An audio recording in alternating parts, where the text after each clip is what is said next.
When you think of ancient empires along the Nile, Egypt probably comes to mind first. But what if I told you there was another powerful kingdom, a southern rival that was so mighty it once conquered Egypt itself? This is the story of the Kingdom of Kush, a forgotten African superpower. For over 3,000 years, nestled in the lands of modern-day Sudan, the Kushite civilization thrived.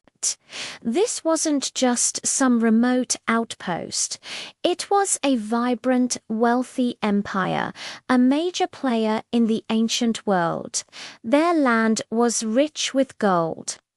So much so that the Egyptians called it the Land of the Bow, not just for their legendary archers, but also for its vast golden treasures. Kush was the gateway between the heart of Africa and the Mediterranean, controlling trade routes that moved exotic goods like ivory, ebony, and incense. The relationship between Kush and Egypt was complex, a dramatic saga of rivalry, trade, and conquest. They fought intense wars, but they also shared gods and culture. For a time, the Kushites turned the tables completely. Around 730 BCE, a Kushite king named Pi marched north, conquering Egypt and establishing his dynasty as the 25th dynasty. These powerful Kushite rulers became the Black Pharaohs, uniting the entire Nile Valley from the Mediterranean Sea deep into modern Sudan. Imagine that, the rulers of Egypt, the builders of some of its last great monuments, were from Kush. Pharaohs like Taharqa ruled over this vast empire, leaving their mark on history. The story of Kush unfolds across three great capitals. The first, Kerma, was one of Africa's earliest urban centers, a powerful city-state that flourished for 1,000 years.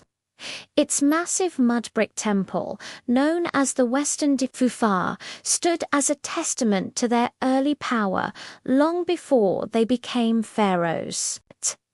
Later, the center of power shifted to Napata.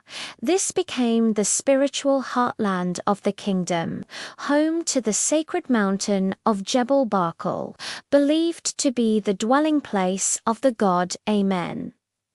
It was from Napata that the Kushite kings launched their conquest of Egypt.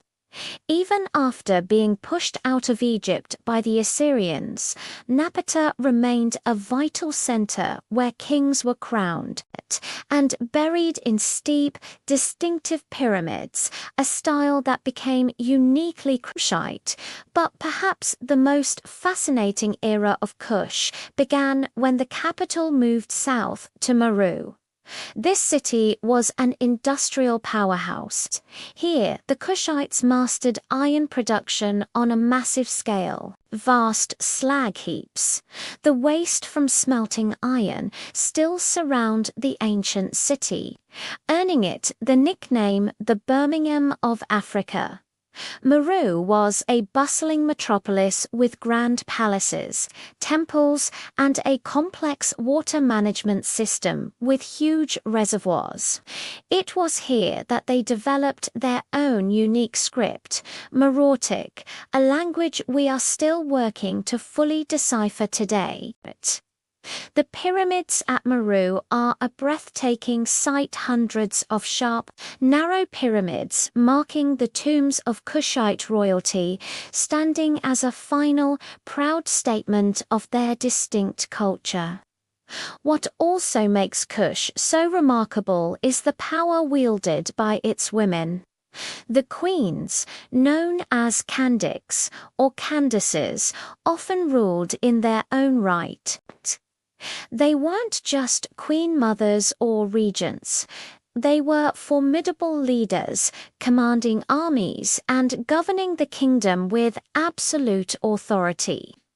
Queens like Amonarinas famously led her army against the invading Romans, fighting the mighty empire to a standstill and securing a favorable peace treaty. These Kandakes were true warrior queens, embodying the strength and resilience of their civilization. So, what happened to this great kingdom by the 4th century AD? After a millennium of glory, Meroë's power began to wane. A combination of factors, including shifting trade routes that bypassed the Nile and environmental changes, weakened the kingdom. Eventually, it was conquered by the neighboring kingdom of Aksum, and the great civilization of Kush faded into the pages of history. The Kingdom of Kush is more than just a footnote to Egyptian history. It was a brilliant, resilient, and powerful African civilization in its own right, a kingdom of gold, iron, black pharaohs, and warrior queens. Their story is a crucial part of our shared human history, a testament to the incredible achievements of ancient Africa. Thanks for watching.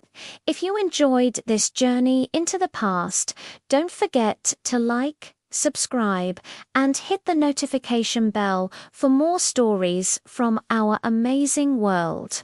See you next time.